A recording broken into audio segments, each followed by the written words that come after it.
Hey, it's Mike and Claire with the Johnson team. Thanks for watching the video. Okay, so today we're going to talk a little bit about home inspection. So when a buyer most of the time puts an offer on a house, they're going to want to have an inspection. So that inspection contingency, which is the 35 for us real estate brokers, that form is called the 35. That inspection contingency is typically 10 days. Sometimes it's reduced to 5 days, but typically it's 10 days for the buyer to have an inspection on a house.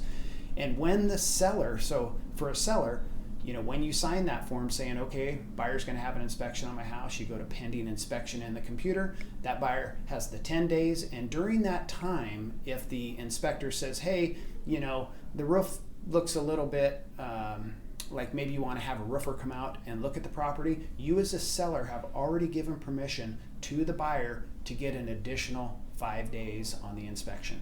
Yeah, and so then once you collect your bids or the information that you need, you'll then put it on a new form, which is an inspection response form, and we will lay out either the items that you'd like to be fixed before closing, or maybe you're asking for some compensation and the seller will give that back to the buyer for the buyer to do that work afterwards. And then the seller will have 3 business days to look that over and get their own bids, or maybe get a second opinion. So just keep in mind, if you give that on a Friday, they will have until Tuesday to respond because they have 3 business days.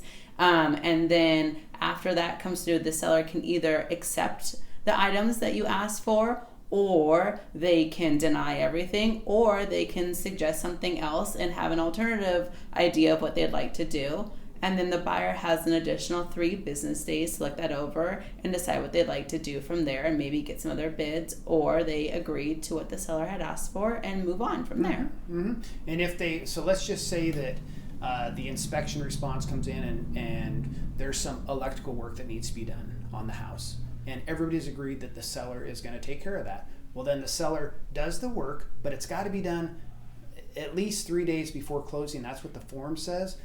Probably should be done a little bit earlier than that, because a buyer does have an opportunity to hire, let's say, the electrician to come back in and make sure the work was done up to standard. So that's really important, that when a seller accepts the work that the buyer's asked for, that the seller has time to take care of that.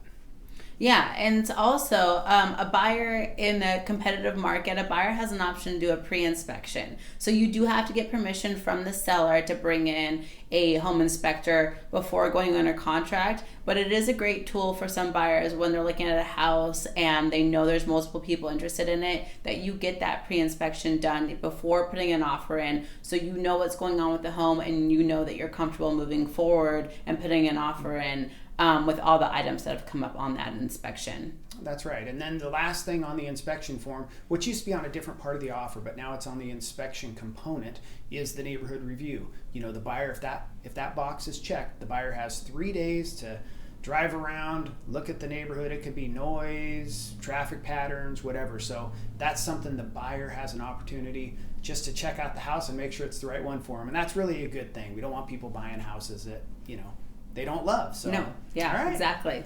Well, have a great month. All right, thanks. Bye-bye.